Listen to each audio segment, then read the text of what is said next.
We came down from Darwin with the dust in our veins. We drove across the Nullarbor, driven by change. There were convoys from Melbourne and busloads from Cairns, where we camped at Wodonga and fueled up at Pheasant's Nest.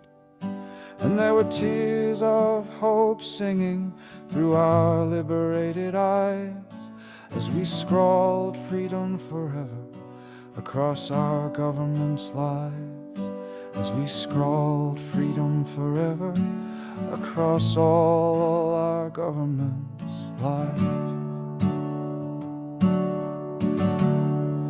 And we didn't come to start a war, and we didn't come to hate. Instead we came to remind you that we were still your mates. And we didn't come to start a war, and we didn't come to hate. Instead we came to remind you that it was not too late.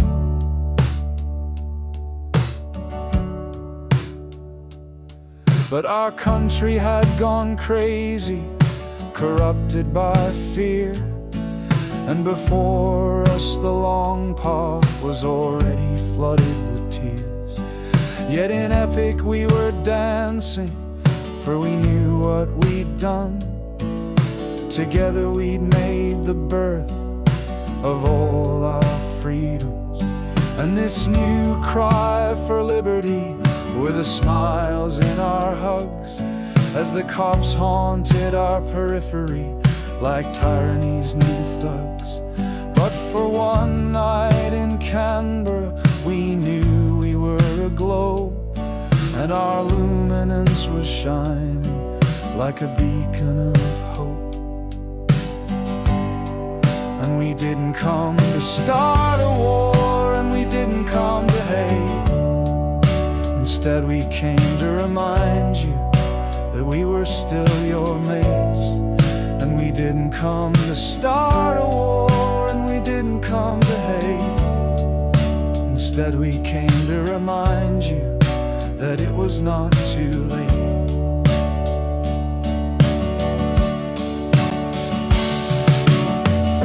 So never forget how,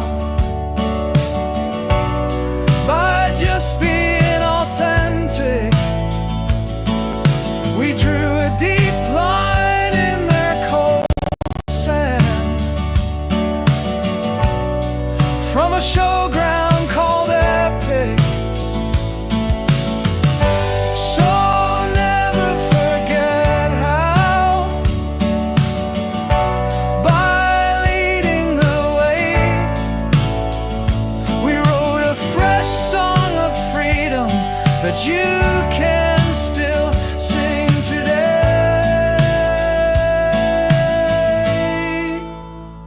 So sing like you've never sung before.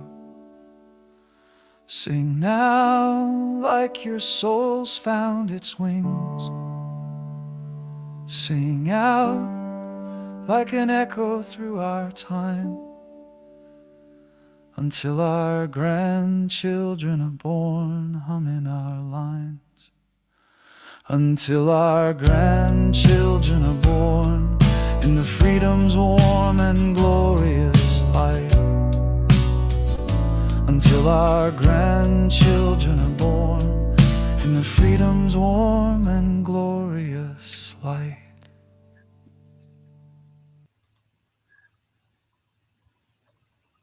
So today we're in court with Paul. I'm just going to, before I bring on the guest, I'm just going to play, this is Paul just after his day in court, just going to play his take on the day in court.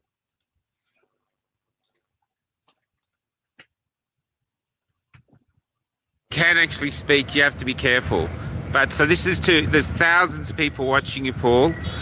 That was your first day in court. I watched you grin and bear through it. How are you feeling?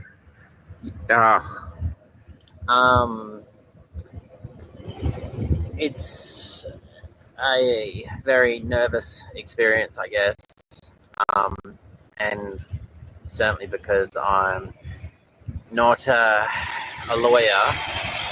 It's something that I'm trying to be very careful and mindful that I follow all their procedure and protocol and do what I can to not waste the court's time, and also hopefully end up with a fair and just outcome. And you did a speech. In fact, you had to address the jury. Have you ever done anything like that in your life? At this moment in time, I can't think of anything that has been really public speaking that comes to mind. Yeah. And it's not my sort of thing, I guess. Yeah, no, It's insane that we're here, brother. I don't know. It's insane that we're here. I don't feel like it's a pleasant experience. No. That's for sure. Yeah. I didn't really enjoy my time in there, and I felt like a lot of the other people on the other side probably wasn't enjoying their time either. I don't know. All right. There definitely seems to be a passion. Yeah. In the whole thing. So. How are you holding up after 3 years of this now? It's finally here. How are you holding up? It will be good to see it dealt with and over. Definitely looking forward to that and being able to move forward. Not only myself, but friends, family, everybody involved. Just feels like it's been a complete waste of everybody's time and lives. I guess God always brings good things out of bad experiences and bad things. So that's the only thing I can see this has all been for. Is there something good that's going to come out of it in some way or another? A crappy receipt. Why would I be holding up a crappy receipt? Because this receipt is the core of the story. And what is the story? So we got handed this by Tina in the court. It was handed to Paul's brother. Regardless of how this turns out, I want to let you know that your brother radiates gentleness and goodness, and nothing can change that about him. Tina. I'll give that to Paul tomorrow. Before I bring on my guest, when you're on the core of something, there's always a core story. And is the core story of why I'm here, what's the real core story here? Is it Paul? Well, actually, no. From my thing, I think the real beautiful thing about the story isn't what Paul's going through. He's also got someone helping him legally. I'm not to mention his name, but he's like a knight, really, a knight in shining armor helping Paul. And so, but that's not the story. What the story is this. It's brotherly love, real brotherly love. And so I'm going to bring on Michael now, who has been an incredible support. And I said to him, like, he didn't come to Epic, and he said today in the bar, and I love this, he said, if I had, this wouldn't have happened, and I would have saved myself 3 years of, I won't say what he called it, but I'm going to bring him on. I'm very proud to bring this man on. He doesn't get the accolades for the incredible support he's given to his brother, and in this time of families falling apart, it's a joyous thing to behold. So here he is. G'day. Hello, good evening. How are you? Good. How's your bum? I've just been blowing smoke up it. Yeah, it's been an interesting day. Let's talk about today. You were there. I was sitting next to you. I saw you getting frustrated a few times, but what is your overall thoughts? I know we can't get really deep into the case. I don't want you to get in trouble, but what are your thoughts? Yeah, interesting experience. I'll give it that much. I guess that's the positive take on it. Yeah. A bit stressful. That's very much an understatement. It's interesting how you're not allowed to be with Paul helping as well. He doesn't have a lawyer. He's in the Supreme Court. He could end up in jail for a long, long time. He's got one person helping him as a Mackenzie sort of friend, they call it. But I'm thinking, why can't he have his brother next to him? It doesn't talk, just, I find that Yeah, frustrating. I we've saw got to it be on your thankful. face. You were finding it We've got to frustrating. be thankful for small mercies so far. Yeah. Yeah.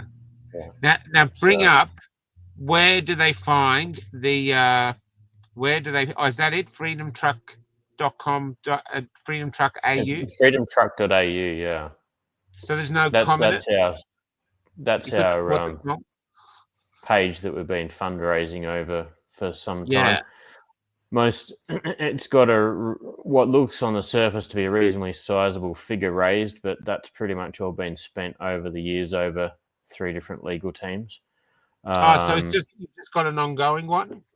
Yeah, so we've just got an ongoing one that we've been raising, so getting support over, basically people gifting money towards helping with expenses, and it's 100% gone towards legal costs, and the only thing that hasn't gone Of to which you legal don't costs. have any legal. You don't have a lawyer, so you've had legal Well, I was costs. going to say the only things that haven't gone to legal costs is actually getting us down here on fuel, flights, and accommodation and stuff. So Yeah, and you might be here. hasn't even gone towards food or anything like that. It's only gone towards bare essentials, and before Yeah. that, only not a cent was spent on anything other than lawyers. And if you told me right, if you wanted a barrister, one who was offering help, it was going to cost you $200,000. Yeah, or above, and that was from a barrister that is very sympathetic to the situation, has every good intention to be able to do something. Wasn't able to in the end because he got unwell, and that rate or quote of that figure is based on rates that he charges that are about 15, 20 years in the past as to what rates used to be. So it would be a lot dearer with most barristers. So if you're innocent and broke, tough luck. Good luck. Well, that's probably the biggest learning curve out of this whole experience. Yeah. I think. You said it best. So we have a legal system that technically is you're innocent until proven guilty, and that's by all technicalities correct. The caveat to that is, if you don't have money, you either have to get your way out of it by pleading guilty to stuff and make half of it go away so you don't wind up in jail forever. Pleading guilty to something you didn't do, because you said it the other day. So this is where I say it's a learning curve, that it's actually not set up very well for people that are innocent. If you are guilty, you'll end up doing a deal, you'll get a reduced rate, you'll work out some things. Yeah. That's great if someone's guilty and they're getting some extra, flexibility because they've been a nice person since, or, that type of stuff. But if you're actually innocent, your options are either you plead guilty, which is basically perjuring yourself in the court, which Paul's absolutely flatly refused to do because he has no belief in his core that he did anything wrong, and certainly had 100%. no ill intent and was acting in good faith. So if you're in that position, your options are, and if you're steadfast in your belief, your options are limited because legal aid aren't going to support you terribly well. So that's your other alternative, and they aren't going to help a whole heap. Well, apparently, we got told that they wouldn't run a trial in the Supreme Court, so that crosses that one off the list. So then your other alternative is you go in there, like Paul's doing now, knowing nothing of what you're doing, other than the fact that you know the truth of what happened, and you try and do your absolute best to get some reasonable results. So it's a real eye opener. Not an experience I'd wish on too many people if they can avoid it. But that's the situation we found ourselves in. But yeah, because you were up late last night, I know, because I think we left Colac, which is near Geelong, probably about 1:30, and we reached Yass in about 3 a.m. And so I'm only going to do a short show tonight. So I might let you go after this because I know you were up really late because I was seeing you texting me and asking.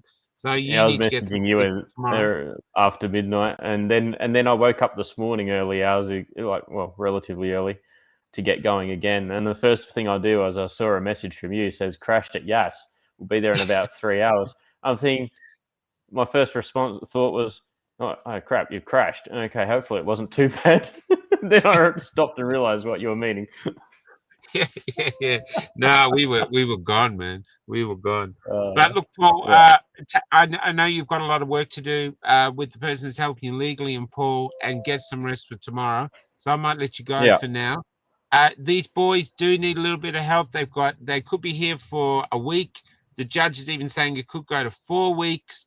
If you're out there and you were at Epic, you're around that time, if you saw anything, if you were really close, if you got video footage or anything, we're probably too late to send it in, but send it in anyway. We'll send it on. If you live in the Still be Canberra useful. area and you're sympathetic to our tribe or you're a part of our tribe, why not pop down and offer him support? There was a handful of people there today, and it really helps Paul. And I think this is a astonishingly important case.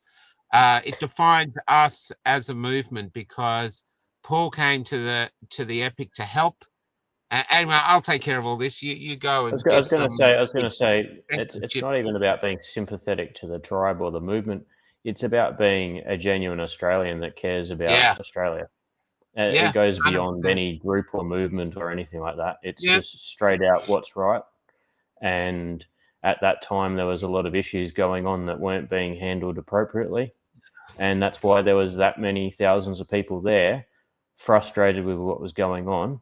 yeah, And everybody there was peaceful, as is well documented, contrary to what might be claimed in certain publications or other yeah, things. But the fact that they couldn't really arrest anyone on the time, there was pretty much no public disorder other than probably some agitated people, as in verbally agitated yeah, and frustrated. But, there are people that have just been forced to lose their jobs or had their businesses shut down, or they couldn't serve half the population because half the population didn't want to have certain substances yeah, in them. And, segregation was not supposed to be a thing that was supposed to come around in the 2000s in this country, but apparently it did. So everybody rightfully got very frustrated. And the funny thing is, the numbers that went down to Canberra were large, but only a small percentage of the population. Since that time, even in the last 6 months, the percentage of people that previously wouldn't have appreciated that now have realized that they were had and played, is exponential increase.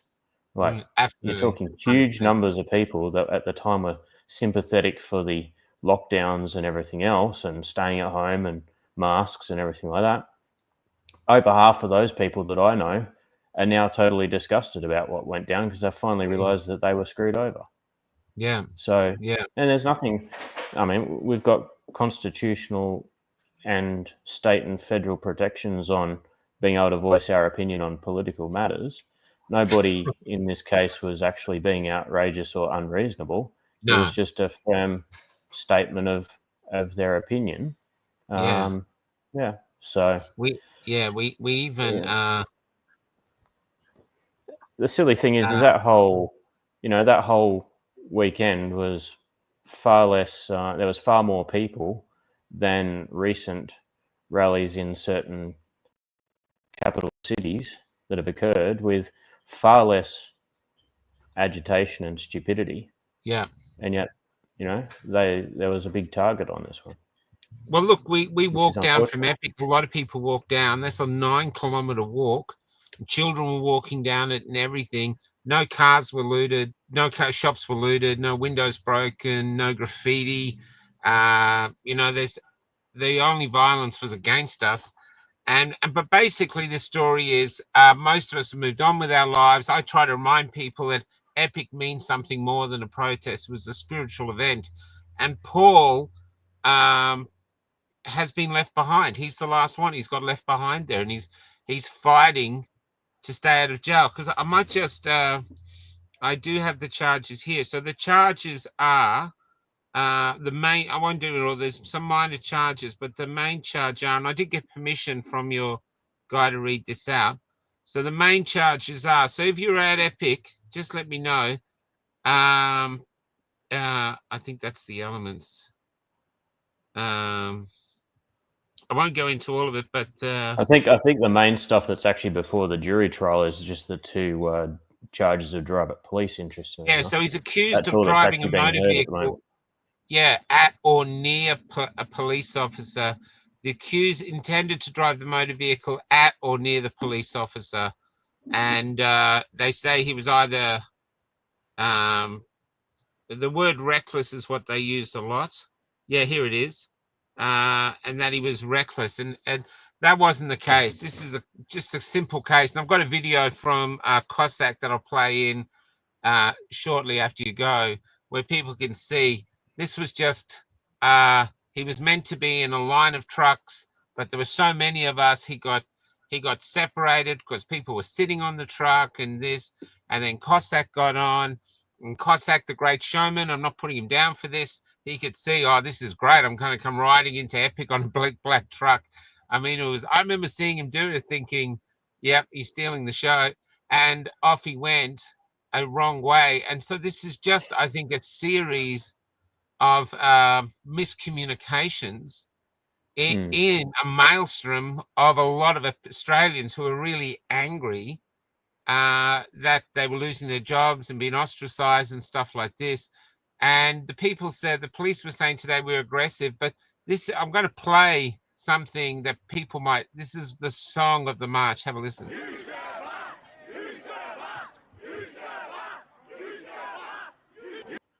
And that you serve us, that's what we were going on, and this is what we were trying to, the message behind that chant is this going, we feel like we're being ruled.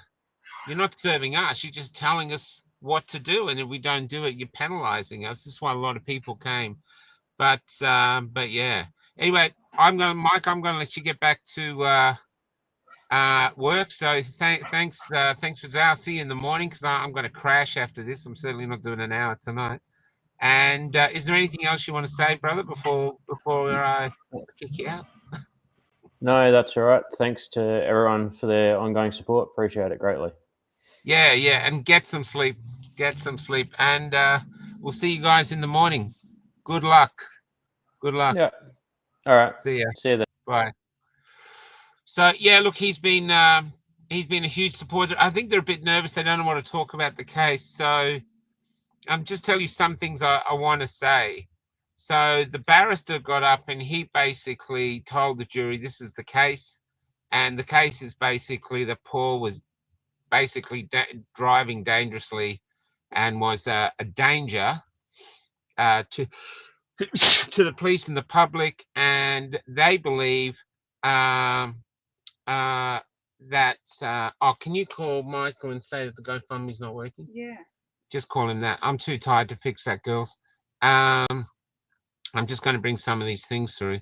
So they were so that was their case. And now here is Paul, and he's trying his best. He's looking around. I mean, I think anyone would be daunted being in the Supreme Court. You've got all this stuff going on. And he is strong, but he was really struggling. Anyway, so the prosecutor got up and said, this was basically a dangerous, reckless man, and that the police told him to stop, and that he didn't stop, and basically, he could have run them over, and so they were forced to disable the truck, and then he tried to evade escape. And that's their claim. And so they're selling that story to the public, to the jury. Now, our side has another story that we're selling to the jury, and we're saying that it was just a wrong turn, and that he ended up where, I don't want to go into much of the defense, but we all know it anyway. We've been talking about it for 4 years. And then he went the wrong way, and there he was. And then suddenly the police, I think, from my perspective, what I saw today on some of the police videos, I think they just freaked out a bit, because even though the police commissioner of Canberra, for some reason, said only 6 to 10,000 protesters were there, both police officers we saw today were honest in their appraisal that there was thousands, and they emphasized thousands. They were like, thousands there. And so they were genuine there. So there's thousands of people there, thousands of people there. You've got this truck honking. When I play the video of Cossack, you'll see that. So this truck's honking away. People are screaming, you serve us, you serve us. And we're at a protest, so we're allowed to do that because we're at a protest. We're not hurting anyone. We might be a bit loud because we're at a protest. And so under all that duress, I think the police saw this huge truck, and it was only big because it's built for here it is.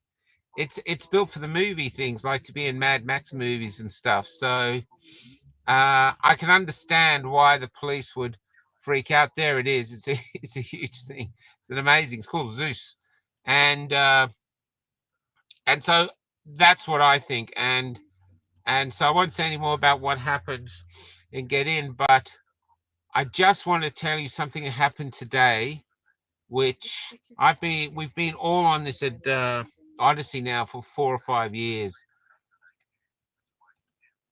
But there's moments today that happened that I just wanted to sob. I just wanted to sob. I just wanted to scream or just rattle the bars of our cages and go, stop, this is madness. And what it was, so the barrister got up and they're portraying Paul as this aggressive truck driver, irresponsible truck driver. And then Paul has to get up to do his address to the court, to the jury. And the first thing he does, he's very nervous. You could see him trembling, and he's got to do it. He's by himself. And you remember, he's up against the ACT legal system. The judge is the judge that put McBride into jail. And recently, apparently, so it's McBride. I actually think he's quite a good judge, to be honest. He seems fairly balanced in this. I don't have a sense that he's out to, I think he's just been a judge, to be honest. That's what I've seen. So I'm not going to get off and say, oh, they're evil with this. I actually think this is just two realities clashing. Two realities, each one comprised of good people, clashing and trying to decide what the truth is between our reality and their reality. Anyway, and if their reality wins, Paul could end up in jail for a long time. If they believe, the jury believes, hi Forsh, if the jury believes that he is this reckless killer, then we're in trouble. And if our reality wins, Paul gets his truck back and he can actually get on with his life. Anyway, Paul gets up, and we've got the ABC lawyers sitting there typing away, young people. So there was 3 ABC lawyers in there. So I thought that was interesting, especially after they'd done that sovereign court case, or sovereign court show, attacking, basically rubbishing those of us who believe in sovereign citizen and common law. There was sort of anyway, and we were wondering if that had actually come out because Paul was going to court. If this to say, if Paul had got up and said he's a sovereign citizen, whether they'd go ballistic. But he didn't do that. They've decided for their own reason that they're not doing that. And anyway, so he's self-representing himself. He gets up before the jury and he tells them all that, first off, that he's got 2 issues. One, he's got this acquired brain injury, which just makes things a bit slower for him to take in. It's this. He's still bright. He's still lovely, but he's methodical in what he does. He's just this gentle, lovely, like this. I'll read it out again. So we got given this by one of the supporters, Tina, on the back of this receipt. I love this. Regardless of how this turns out, I want to let you know that your brother, it's goes to go to Michael, radiates gentleness and goodness, and nothing can change that about him. So you can just feel it. If you're around Paul, you just get this sense that this is a really lovely, gentle guy. And here he is, all alone, apart from the handful of us.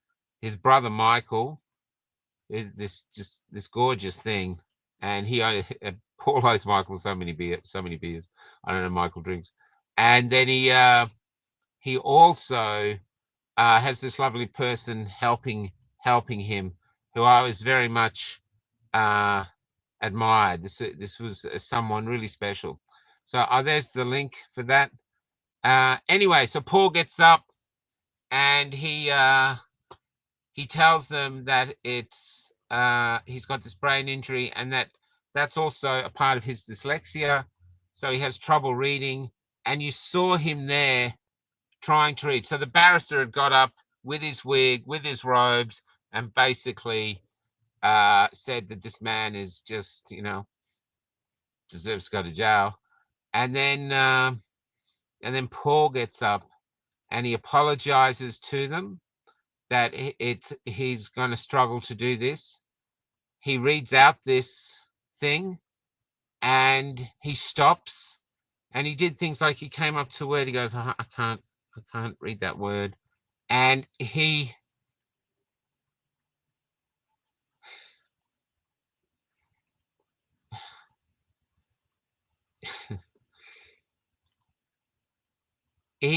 so he read it out. He's a lovely, brave young man. And then he told me that towards the end, he was struggling so much that he was crying. And if you see his eyes are red. He didn't cry in court. He held it together, but he was on the verge of it. He told me today there's a part of him is actually thinking of going overseas and just effing off. And I think a lot of people would do that, but he didn't. He's come back to face the music because he truly believes he did nothing wrong, that this is just a series of unfortunate events. And they've got their own videos, Jenny. Hi, Jenny Dean. I haven't noticed your name before. Sorry about that. It's nice to come in. Maddie Max. Hey, Maddie. Yeah, that's right. The truck driver. But he was hitting the horn a lot. But who cares? It's an air horn, and he's in a truck. It's a protest. We're there to make noise. What are we going to do? Sit there and have cucumber sandwiches with the cops? I mean, and there was no police injured. No police injured. Hey, Marie. And donations not going through. I think they're trying to fix that now.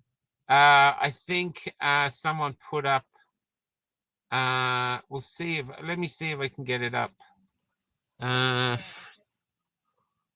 Sorry, guys. We're Freedom Truck. Oh, you did? Yeah, I think I need it in the comment in the thing. So Freedom Truck. .au. I don't think there's a .com. I think it's just freedomtruck.au. Here it is. Let's let that come up. Oh, it's just taking forever.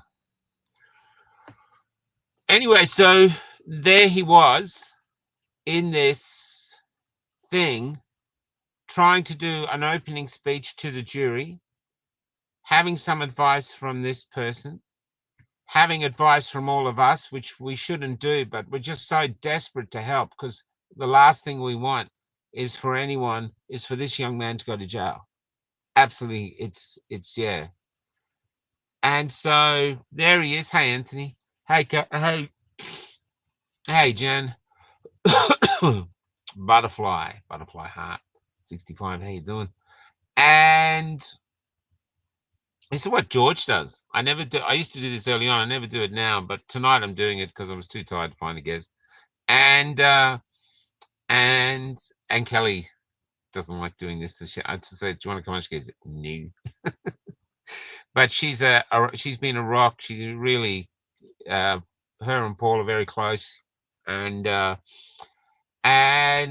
so anyway, there he is.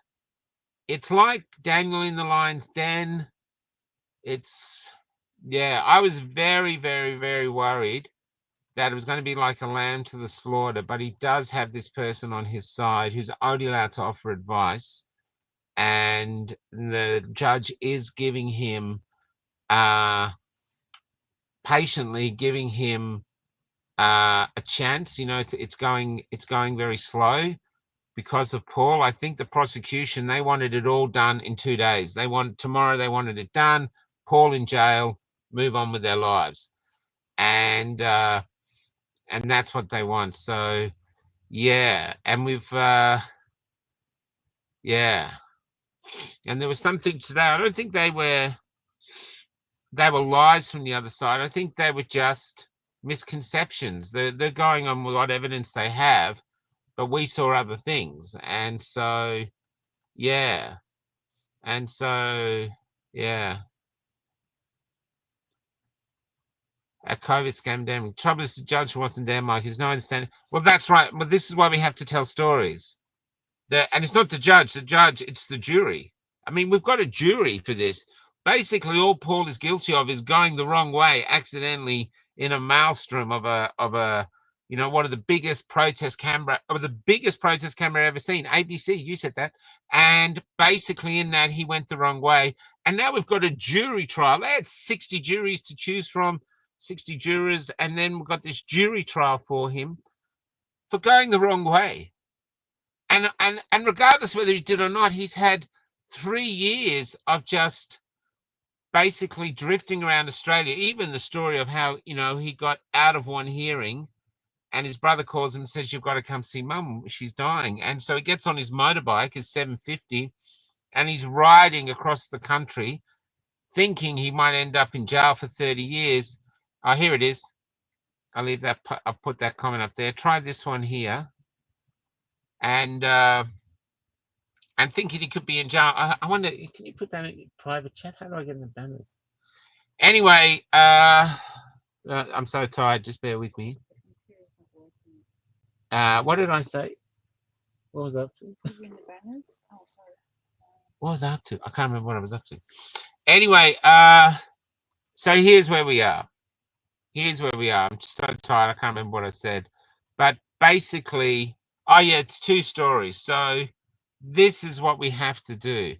We're being very polite. The few of us that are in the court are very, very polite. Yeah, I've been crying too, Jenny. Don't worry. Oh, it's on the inside anyway. I actually got on my knees. Don't tell Hoodie. I actually got on my knees and I prayed for Paul. I've never done that. I haven't done that since I was forced to do it as a kid. Never done that. Never done that for myself. Does this? I've done a couple of prayers here and there where I've stood up, but I actually got on my knees in Colac in the Red Rock Theatre, and it's just saying, please, please, please, please do not send this guy to jail. Don't send Paul to jail. And so here's where we are, and yeah, I know. COVID. So I don't know who they're going to call. I don't know. G'day, Mark. How you going? Yeah, that's right. As Bruce would say, he was given a hamburger with a lot. That's right, Mark. And so yeah. So it's a long way to come to Canberra. If you can't come to Canberra, even if you don't pray much, you're not a praying person, please pray. We need help today.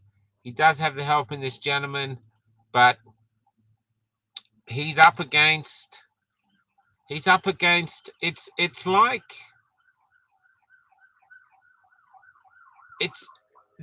you can feel the bureaucracy of it, really, the bureaucracy of the court, and you're thinking, g'day Dawn, thanks Dawn, yeah, I'm a bit, and what was that? And you are thinking, and they do say things like, you're innocent. He's innocent till proven guilty. So they say all those things. But then when it comes to lawyers and lawyers and barristers, like you said, if he wants to prove his innocence, and he is innocent, it's going to cost him $200,000, and that's cheap. I remember when I was going to court for my, I don't know, Mark. When I'll let you know as we get the information. I'll let you know. Someone, a friend of mine said, you need a lawyer to go to court. This was for the shrine, the shooting at the shrine. Well, where we got arrested for being in the shrine. I didn't shoot anyone. And he said, oh, you need this lawyer. So we got this lawyer, and we didn't have much money, and he took $6,000. And I think he did 2 online Zoom interviews where he came on a Zoom with all these other people, and he told the judge, I can't do that date. Can I do this date? And the judge was going, I don't. Twice they did that. It was like they were arranging a golf date. And then he gets back and he goes, we'll need more money. I thought, more money? You're on for like 10 minutes making dates. $6,000. $6,000. You know, what are you driving? What are you? And so I ended up losing $6,000 and going to court myself, and I actually won, or the fine got thrown out anyway. And so here it is with Paul. So can the system, can a man, and remember this is all the money behind the legal system in the ACT is all focused on now on a beautiful, young, gentle, kind Australian who came to Epic to help, to have his say. He carried a lot of supplies down for the camp in the truck, gave people lifts. He just likes helping. He's helped me with the bus. I've helped him with. He's just a bloody good guy. And here he is up. He's dyslexic. I mean, if he was if you took him to, say, Bill Lober's place with all the mechanics, you took him there, bang, he'd be happy as Larry. He'd fit in like a bug in a rug, because he just has the gift of working with his hands and knowing things. He's incredible that way. But you put him in a court where he's trying to fight for his freedom by staying not ending up in jail for 10, 15 years or more, which is, I think, what they're going for with the threat that he was driving at police. That's what they've threatened. I mean, who knows? But oh no. Sorry, Valerie. I'll stay closer to it. It's we're in a car park in Canberra.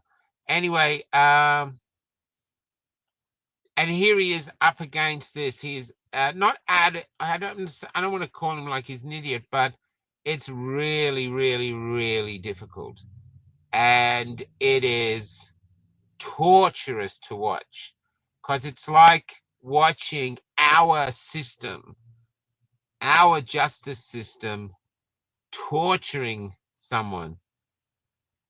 That's what it's like. Even though they're being nice, even though the judge has been nice, it's a form of torture watching him. And yeah. So anyway, so the boys are staying down here. They're staying in a hotel. I'm actually thinking of Cal and I actually thinking of going to stay in Epic tomorrow. I wonder if they'll let us in. Or the last time I went there with Cret and Wendy, they all lost their shit. They came out from everywhere. They were locking everything. They're calling the police. They're calling the police. I think we were all coming back. It was just Cret, Wendy, and me. But g'day, Steve. Yeah, he is, man. Steve Crossman. He's sick as the bus. He's met Paul and spent time with him. He really is a wonderful human being, and he's our human being. He's one of us. He is someone we left at Epic, and that's what I'm saying. If we don't get behind this young man and try to get him out of this predicament, then that's really going to show that Epic wasn't a great spiritual event. It was just another protest. And I don't believe that. I believe Epic was the birth of our tribe, wherever we're going or wherever we are, and all our different things. The donation link is still not looking. Okay, guys, we'll try get that fixed tomorrow and get it up in the next few days. They're exhausted, we're exhausted, so we'll try get it up. But the beauty today, what I saw, was in the few people that came to support him. I met Tobias. I don't know if anyone remembers Tobias. I went up to Canberra with Tobias. I'm going to interview him with him here, hopefully. I left Canberra to go to Epic, and he was in the little convoy, the little cafe locked out convoy, and he's still here. He's yeah, I'm not going to say anything more about his story because his story is amazing, but it was a joy to see Tobias, and I'll look forward to seeing him tomorrow. Other people here too. A woman came down from the Gold Coast. She was really lovely. And I met Mikhail, I think Mikhail, who's a Czechoslovakian born man. He's 89 and he's full of life, and he's listening. He goes, oh, I can't hear. He goes, oh, my memory. But he's full of stories, and he's writing in Czechoslovakian newspapers and stuff. He's there to support Paul. He came up. I'm not going to read that out, Paul. I don't. Well, I don't know who Paul Oosterhouse is. Never heard of him. If you're watching ACT Police, this man's just a troll. He's just trying to cause trouble. The police have actually been really good. So I'm trying not to do anything bad with this. It's like walking in a minefield. But the beauty of our little tribe, some of these people I haven't met together, and incredibly quickly, you're aware of this spiritual connection we have. And I will tell you this now. If you're in our tribe, if you came to Epic, you'll know exactly what I'm talking about. If you didn't come to Epic and you wanted to come, the view is the same. Pretend that your soul has a rear vision mirror. Look in the rear vision mirror and you'll see a glow. And that glow was us. We came together and in this camp and we glowed. And the people that didn't come but wanted to be there, or your attention was focused on us, or your energy was focused on us, I think that helped the glow as well. And that was us. In a time of darkness, when so many people in our country were lost, we found each other and we created a light that I can still see today. That's in my song. And so, yeah. So that's about it. I'll keep you posted tomorrow. I'm going to write something about it today for the things that I saw, but I don't want to get Paul in trouble. And I don't want to have any sway on the case, but it'd be interesting to see what the ABC write. And it's interesting to be back in Canberra. I don't like Canberra. Anyway, here's where we are. I'll keep you posted. Please share. Better still, download, repost. Oh, okay, but it's working now. Popsicle Toes 59. Well, you're a new one. I haven't heard of Popsicle Toes 59. There's, yeah, you know, see that God always has a plan. I'm coming to that opinion. When I filled this bus full of fuel recently, and I thought that was the end of the bus. I thought, oh, Cal and I are going to be, who knows where we're going to be living on the streets probably. And we ended up getting it towed to this man's place, Rick, and he was unvaccinated. And I think we were meant to meet him, including the seat that got us there. But I really believe I was meant to meet Rick. And I should give him a call, actually. And yeah, so that's what Paul's hoping for. In the video he does, he knows it's dark now. He knows it's scary. He knows he doesn't know what he's doing. He's just trying his goddamn best. And so it's a time for prayers. Hey, I'm alive. Hey, a lot of people said they were praying for me. So, you know, I was in a pretty bad way and I'm here and I'm still fighting. So maybe there is something in this pray thing. Don't tell Hoodie. Don't tell Hoodie. Anyway, I'm going to go and get to sleep now. I love being a part of our community. And I know there's still division and stuff. Hopefully that's healing now. But to all those who are in dividing, just know that there's no other tribe waiting to adopt our orphans. All we really have is each other. And we were a gift to each other. And when we get together, we glow. And when the rest get cold, too cold of the dark world they're going into, they're going to look around and they're going to need something to head to. And that's going to be us. Oh, my blue bees. We got badges now. We make them ourselves, so they'll be cheaper. We'll get on to organizing that the next few days. But they're pretty good, although I think the design might change a bit. So if you get them now, you get an early design. Who knows? 1,000 years from now, they'll be worth a lot of money. Go, oh, I got the blue bee design instead of the blue beaded design. Yeah. Anyway, that's it. I'm going to give Doc Paul a ring and have a chat. And yeah, it's interesting at one point to see levels of hope, but then you see a jury, and then you see young Paul, and then you realize you're in the Supreme Court, and that these people, this prosecution team, these police, they're looking to throw him in jail for a long time. And so it's a fight. It's a fight. And we might not have the money. We might not have the credentials. We might not have this legal team we can all rely on. But we got heart. We got love. We got determination. We're just a load of stubborn bastards, bitches, stubborn bastards and bitches. And here we are. And let's pray. Anyway, that's it. I'm not going to waste any more of your time. I was going to play Cossack doing it, but I'm not going to do that. I'm just going to hit the sack. And a big thanks not only to Cal, and we shared the driving, thank you very much, but to Florence. This bus has a lion's heart, a lioness's heart. She drove almost 800 kilometers yesterday after I'd already tried to kill her by filling her full of petrol. And a colonic. And she got here, and she's here now. And all these lives that we're doing, all these people we're interviewing, it none of that would be possible without this old bus, 1987, who Dennis Borchos, he worked on the glow plugs, and I truly love that guy. He's so incredible.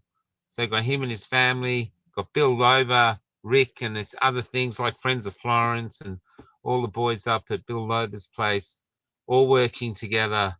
And so there's me, Cal, and the bus is a standalone. She said this morning it was absolutely freezing up here, and we got the glow plugs, and we're thinking, are we going to have to do? We had a special thing to get it going when she doesn't want to start, and instead, because of the work of Dennis Borchos, Dr. Dennis Borchos, who is also in the firing line of APRA, which is another absolutely ridiculous thing. She just exploded awake this morning and said, yep, let's go to Canberra. And here we are. So we'll keep you posted. Hey, Robin, love you too, bird. Love you too, girl. I was hopefully on my way to see you, but we'll go once we've got this out the way. I don't know, Susan. I'll find out more about that thing, but they couldn't. What it is, I don't think the boys. It's been 3 years now. Lots of the boys couldn't raise the money for the barrister, and so the legal team got them to here, and that's cost them 60 grand. There's literally nothing left, and they haven't spent money on anything. They're spending money on, that they don't have to stay in a hotel now and doing this. These boys. Like they don't even have enough. Sometimes you see young guys going to jail or going to court, and the suits look great. Everything's looking spiff. These guys are just doing their best. They're poor, as most of us are. So anyway, yeah. Anyway, oh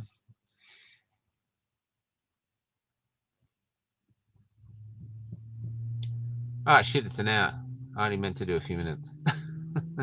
I'm going to play the epic song, "'Cause I'm Here," and if nothing else, nothing else, yeah, you'll find it in the notes. The thing, if nothing else, try to remember through this song, because this was the birth of what we are, and if we survive, this is what I believe is the birth, was the coming to epic, and that comes with the joy of knowing you were there, if you were there, or knowing that you wanted to be there. But I also think it comes with the responsibility to the religious or spiritual significance of it. Yeah, and that's why I'm here. That's why I'm here. I've been helping Paul for 4 years, and he's just a good, decent member of our community. He's worth fighting for. The address to support Paul tomorrow. Supreme Court, ACT. I already think they got one of them. And it starts at 10, goes till 4, and it's actually quite exciting, because it's not exciting in the like say, oh wow, look at this. You're actually there and you don't know which way it's going to go. And the police played footage today we've never seen, their body cams, and it's like going, wow. And yeah, so I don't know which way it's going to go. I don't. I really don't. So let's pray. Let's pray. Yeah. Anyway, now I'm just ranting. Good night. God bless.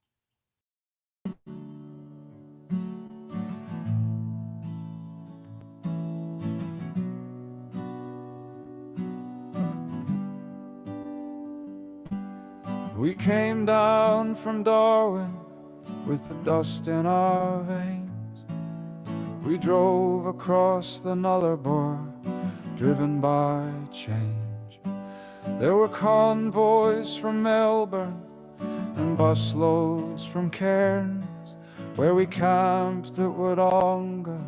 We can't live stream it. We're not allowed. We're not even allowed to take photos. And there were tears of hope singing through our liberated eyes as we scrawled freedom forever across our government's lives. As we scrawled freedom forever across all our government's lives. And we didn't come to start a war, and we didn't come to hate. Instead we came to remind you that we were still your mates. And we didn't come to start a war, and we didn't come to hate. Instead we came to remind you that it was not too late.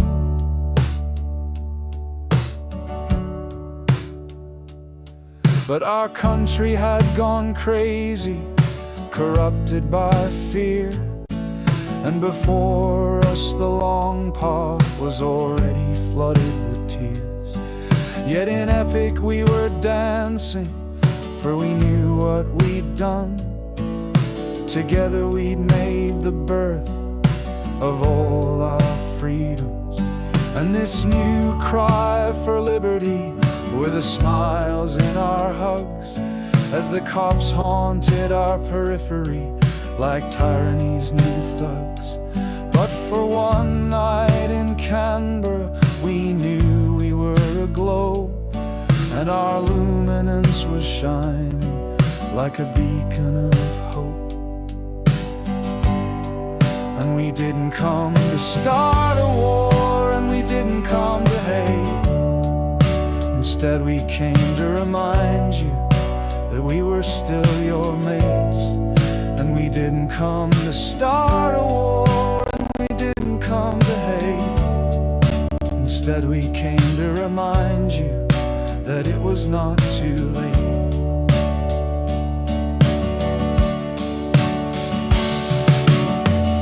So never forget how, by just We drew a deep line in their cold sand from a showground called Epic. So never forget how, by leading the way, we wrote a fresh song of freedom that you can still sing today. I forgot to say, and I meant to say this. This is really important. Sorry, I'll come back to this. Our community, we have this thing of fame now, you know, fame and billionaires. That's all we see, famous people, billionaires. But I really believe a great community is not measured by how many famous people it has or how many billionaires it has, but how it treats those who need help, who have just been born needing help. And that's, in this particular case, that's Paul. That's Paul. This is how we're going to judge ourselves, by how we treat Paul. Yep, I'll try to get to that. Look up in the comments, guys. I think the thing is there. Also, I'm going to start playing the song again. In the song, there's a blue, it looks like she's a nurse. She's in blue, she's dancing. If anyone knows who it is, I would love to interview her. Anyway, sorry to interrupt. Take care. We wrote a fresh song of freedom that you can still sing today.